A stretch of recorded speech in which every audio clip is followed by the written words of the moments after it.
When you already work in a creative profession, making the leap to become an interior designer may be easier than you think. Today we interview Natasha Burton, who made the move from being a visual merchandiser to an interior designer, and she's smashing it. Let's find out more.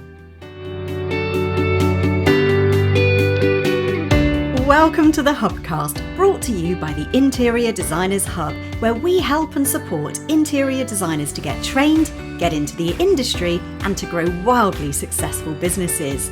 If you want to work in the field you love, create the lifestyle you desire, and make the money you truly deserve, you're in the right place. I'm your host, Kate Hatherall. Let's get into it. I am super excited today to welcome Natasha Burton to the Hubcast. Hi, Natasha. Good morning. How are you? I'm good. Thanks, Kate. How are you? Yeah, I'm really well, thank you. Really pleased that you could come here today on what is probably one of the hottest days of the year, is it not? Yes, absolutely. Amazing. So obviously we want to talk to you today about yourself, your business, and how you got into the industry. Can you start by telling us a little bit about yourself, your business? Where are you based? What's the business called, and so on? Sure. So I'm based in Ipswich in Suffolk. So it's just kind of the Suffolk-Essex border. Called NB Interiors UK. And I've been running my business now for probably about 5.5 years. In total, I specialise in residential interiors covering Suffolk and parts of Essex as well. What type of design do you do? So it's residential. Do you have a particular design style, or do you tend to be led by what the client wants? So I'd say, obviously I'm led by sort of clients, but I tend to kind of get clients that come to me because of my design style. So quite big on colour, sort of the impact it can have on sort of how people feel in spaces and how it can transform people's homes. It doesn't have to be crazy bold colour. It can be even sort of picking out sort of really good neutrals and textures, but quite sort of modern and contemporary. I'd say it's kind of how I would describe my design style. Brilliant. And is interior design something that you've always been passionate about, or is it something that you sort of discovered later on? I'd say I've discovered later on. I always kind of enjoyed, when my parents decorated my bedroom. I love going out and picking. I mean, I'm mortified now. I think I had purple and green wallpaper, and yeah, so I was always kind of had some kind of interest. But no, it kind of led on from my previous career, and it's when I had children that I kind of really thought about what I was doing and what I wanted to do going forward. So yeah, it's a slow burn, I would say. And what did you do previously? So once I left uni, I worked in retail and got into the visual merchandising side of things, moved down to London and worked at head office for various sort of retailers, and ended up kind of being a creative manager, so designing window schemes for retailers. So it felt quite a natural progression because I had a lot of the sort of skill base that you use as an interior designer, because I was working with colour palettes, budgets, clients. So yeah, it wasn't a million miles away from what I'm doing. So I feel like my career kind of led me to where I am today. Yeah, there are so many crossovers, aren't there, in other areas of creativity, and I can see how you could bring that from one skill set across into interior design. So just for people that may not be sort of familiar with visual merchandising, can you explain a little bit about what that involves? Yeah, so that would be how a shop looks to a customer. So it's making sure your window displays are on brand, coming up with the guidelines as well. So specifying exactly what needs to be on mannequins, installing window schemes.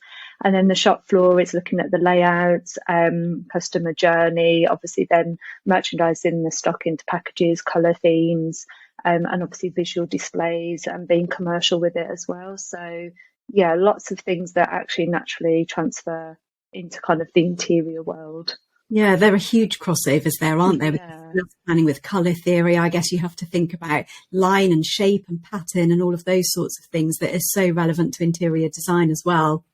And I think it was always something when you walked into a store and obviously, looked a bit maybe dishevelled, for example, and it's just that joy of transforming it, and then it looked visually exciting. So that's sort of how I feel with spaces as well. When you go into a room and you can see why, you're kind of called upon to help, and then it's seeing the transformation. It's just that I've always enjoyed that experience, that journey. Yeah, and the big reveal at the end as well, when it all comes together, is an amazing feeling, isn't it? Yeah, absolutely. So was there a kind of a key moment that you suddenly realised that, it's interior design, this is the direction that you want to move in? Or do you think it was just a gradual sort of realisation that this was an area that you wanted to work in? It was gradual. I think retail kind of slowly over the years wasn't the same place. Obviously, it never really kind of recovered from the recession. Visual merchandising was always the department that got blamed if sales were low, and obviously budgets were always cut from there. So it became an area that just wasn't quite the same anymore. And I don't think some of the retailers were moving as fast as they should do in terms of how the consumer were using sort of stores and online. So it got me thinking, I kind of really enjoyed the creativity, and I was trying to obviously think about what avenue could I take. And it was only when I became pregnant with my first child, I kind of really sat down and had a chat with myself and thought, what will I do long term? Because kind of my whole life changed, moved out of London, obviously moved out to Suffolk, and so, I had some big decisions to make. But it kind of was naturally sort of in my mind, I think, for a few years leading up to that moment. And did you decide to study interior design, or did you feel that with the experience that you'd had and the training in visual merchandising that you had sort of enough to make that transition? No, I did study. So I was crazy while I was on maternity leave. Every time my child had a nap, I was studying, doing my diploma. But I kind of thought I've got this time off and made the most of it. And I kind of completed my diploma, went back to work short term until we kind of moved, and then slowly kind of started from there. But no, I felt like I needed the kind of ground rules for interiors, because it is different, and there are sort of things specific to interiors. So the diploma kind of gave me a good insight into what I was kind of needed to know, and kind of give me a sort of good starting point. Yeah, brilliant.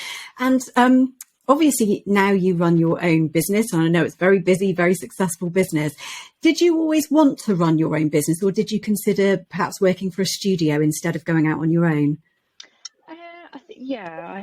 I have always wanted to kind of work for myself, and I think the idea of having children and having the flexibility was kind of really sort of attractive to me as well. I do miss the fact of not having worked for a design studio, because I do feel like I've had to kind of learn probably the harder way, because you've got nothing to measure against, how do other studios operate. So in that sense, looking back, probably would have been nicer to have done a stint at a studio before, but I've still managed to get where I am, just probably slightly harder route. Absolutely. And so that obviously all of the experience that you brought, not just from the design and the creative side of things, but also your business experience there as well, dealing with the commercial aspects of your visual merchandising role would have been applicable to running a business as well in some ways. Yeah, because I used to manage budgets as well for the visual merchandising team. So, I've had a lot of skills transferable. It was just kind of getting my head into how does this then operate in terms of a business. Obviously, the whole business side of marketing yourself, that was a completely new area. So I've tried to kind of learn bits and pieces along the way for that, because I think that's a whole separate entity of selling yourself. Absolutely, yeah. And I think many people don't realise that it's not enough to be a great interior designer. You also have to be great at, marketing, or at least, begin to get great at marketing, because it's half the battle is actually getting the customers through the door in the first place. Yeah, definitely. So I think that's been the toughest lesson. Absolutely. Okay. And did you have any kind of fears or worries about either transitioning into interior design or setting up your own business? Was there anything that sort of worried you or held you back? It didn't hold me back necessarily, but I just had no idea whether it would work. I was like, will I get any clients? Will anyone like me? Will I be any good? So I had absolutely every fear under the sun. But I was in a position where I'd left my career. I thought, well, I've got nothing to lose. So if it doesn't work, I've tried. And if it does work, then great. So yeah, no, I did have all the fears, but I think I just kind of squashed them down and just gave it a go, which I know is easier said than done. But yeah, Yeah, I think you're right. When you're on the other side of it, it's kind of easy to look back and say, yeah, I just got on with it. But actually, when you're on the other side of it and you're facing it, you're looking up at that big mountain, seeing where you want to be, but then actually having to take action when you're feeling frightened of it is a different thing altogether, isn't it? Oh, definitely. And, there's designers that I still look up to now and find really aspirational and inspirational. And, there's days when I thought, oh, I can't do this, I want to give up. But it's your mindset of thinking, well, this is what I want to do. Surely, if these are the people who are doing it, that it is possible. So, yeah, it's not been an easy journey, absolutely. Lots of highs and lows, but I think it comes down to sort of determination and just, if you come up against something, then working your way around that. So yeah, Absolutely. I think everyone has the fear. It's kind of learning to get over that and or manage it and kind of take the plunge. Yeah, absolutely. And sort of push through it and, and realize that you can do it. Did you find that, sort of as you began to get clients and as you began to have projects that went well and were successful, did that help to build your confidence? Yeah, absolutely. I remember getting my first photos back and just feeling like, oh my gosh, I've done my first proper project. I've got really nice images, and that kind of spurs you on. And it doesn't snowball. It takes time, and then obviously that helps get the next clients. And when you've kind of done those few projects and got them under your belt, you start thinking, yeah, maybe I can do this. And then obviously you get asking. Obviously, it's a big thing to ask, and it's always nerve-wracking. But asking for reviews, because that's the only way you get any proper feedback, and that kind of starts to then give you some confidence that you're kind of going in the right direction. Yeah. And now that you are where you are and you've you've done it now, I mean, I'm sure you've got aspirations to, move in different directions and grow things. But kind of looking back on what you thought it was going to be like, is it as you expected? And are you pleased? Are you glad that you did it? Definitely glad I did it. It's not easy. I think it's very hard. It always seems to be so much more glamorous from the outside, but working within the business, it's the amount of time you actually design versus all the admin business side of thing. I think I kind of underestimated that initially, but no, I think I can't see what else I would ever do now that I'm doing this. Amazing. So it's kind of, that's it, you found your thing, job for life, and loving what you're doing. Hopefully. All being well. And if you were to go back in time and you could speak to your younger self and give yourself some advice about this journey that you were about to embark upon, what would you want to tell that younger self?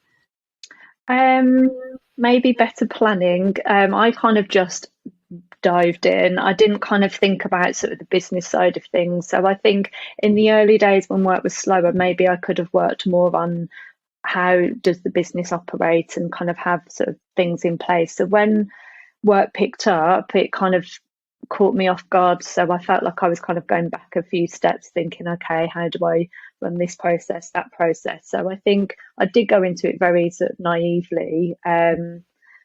But then I think if I'd have thought about it more, maybe I wouldn't have done it. So it's one of these catch-22. But yeah, I think I would have done a lot more sort of business research and understand sort of how does a successful interior business work, and maybe have used downtime to have put sort of things in place maybe. Yeah, brilliant. Okay. And I mean, as you say, in spite of not having done that, you've still got to where you are today. And there's definitely more than one way to do it, isn't there? It doesn't have to be, it is about starting, isn't it? And taking action. Yeah. And, I don't think anyone ever knows exactly what to do when you start your own business anyway. So a lot of it is learning on the job and as you go through things and as you get more and more experience. I remember, going for those sort of first design meetings, feeling absolutely terrified and having my questions printed so I didn't forget. But now, that's ingrained, and that I don't worry about that. There's other things I kind of worry more about. So yeah, it's just things come with experience. But yeah, I think you could easily talk yourself out of things if you wanted to. Yeah, and I totally relate to that as well. I remember kind of my first client consultation, and I was, kind of shaking and thinking, oh my goodness, they're going to ask me all sorts of difficult questions. I'm not going to know the answers to them.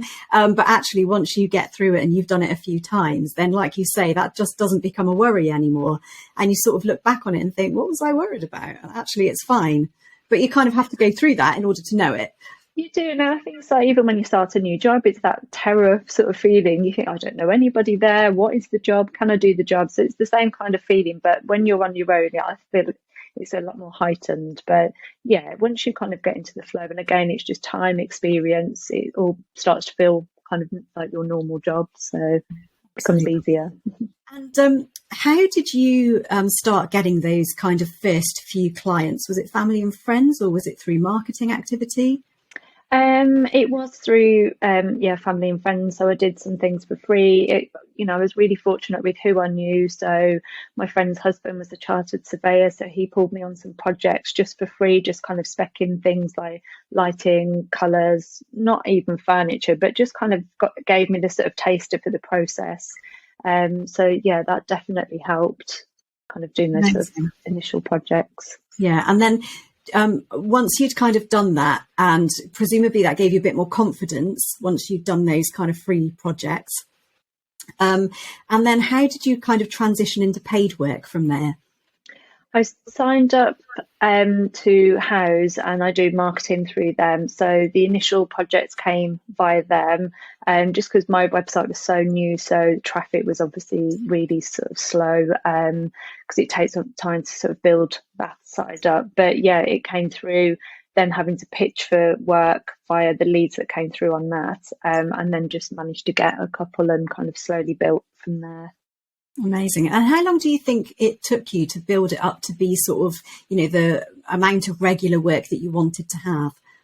I think I was kind of getting to a certain place before COVID, but literally since COVID happened, my business kind of exploded. I think the demand increased everywhere anyway. And obviously, we all know the situation, people that kind of benefited from it financially, then were stuck at home. So that really kind of accelerated the business. So I'd say probably the last sort of couple of years is when it's got really busy. It was kind of at a nice sort of steady pace, a bit more sort of up and down, but since COVID, it's been very consistent. Yeah, and interestingly, I mean, we also experienced that kind of huge surge during COVID as well, with, lots of people at home. We had people wanting to learn interior design, people wanting to set up their own businesses. Perhaps they'd been furloughed or been made redundant and given a redundancy package. And but what surprised me is that seems to have continued. And I would have thought that post-pandemic that would have kind of tailed off, but it seems to be, maintaining quite a strong sort of, need for these services. Yeah, and the same here. I kept kind of waiting for a sort of dip, but it seems to be absolutely consistent. And I think, with the housing market, that a lot more people are finding it's too expensive to move, so they're renovating their properties. Extensions are happening kind of everywhere you sort of go. So I think people have lots of different reasons. They, making the most where they live. Maybe they're extending to give themselves more space. I guess the pandemic took everybody off guard, and I suppose people have reevaluated how they live, obviously adding home offices, whether that be part in their home or in the garden. So I think people have kind of seen their homes more as a sanctuary and probably see it more as a worthwhile investment, or, can't afford to move. So they're kind of making the most of sort of the property they're in. So, yeah, I don't know when it will dip, or whether it kind of will stay like this for a while. I'm not sure, but kind of making the most of it. I think for many people, that moving from, it just changed our whole culture in many ways, didn't it? Instead of that, going to work every day and being out of the home a lot, there are very few people that have gone back to working in an office full time, 5 days a week, commuting. And the majority of people I know have either stayed working at home or have the option to flexibly move between home and work, which of course has meant that the demand for, as you say, home offices and things is just, still there really.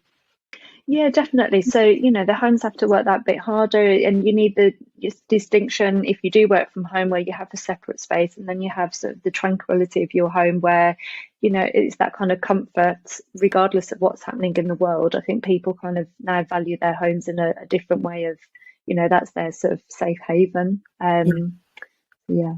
Absolutely amazing, and lucky for them to have your business around to come and help them make that kind of the home of their dreams and that place that they can relax in. Amazing. Natasha, thank you so much for sharing your journey with us.